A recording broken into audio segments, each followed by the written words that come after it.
மோடி அவர்களே, நடிகர் விஜயை அல்ல, அரசியல்வாதி விஜயை எதிர்கொண்டு உங்கள் 56 அங்குல மார்பு என்ற கூற்றை நிரூபியுங்கள். உங்கள் மிரட்டல் அரசியல் தமிழ்நாட்டில் பலிக்காது என்பதை நினைவில் கொள்ளுங்கள் என்று கூறியுள்ளார்.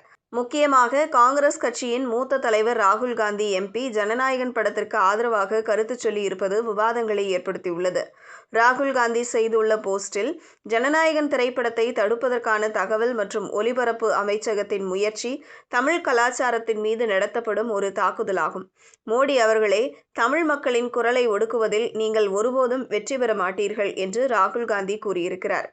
அவருடைய படத்திற்காக நாம் பேசுகிறோம், ஆனால் அவர் பேசவில்லை. அதைவிட மோசமானது, அவருக்காக பேசிய நம்மை விஜய் மதிக்க கூட இல்லை என்று ராகுல் காந்தி கோபத்தில் இருக்கிறாராம்.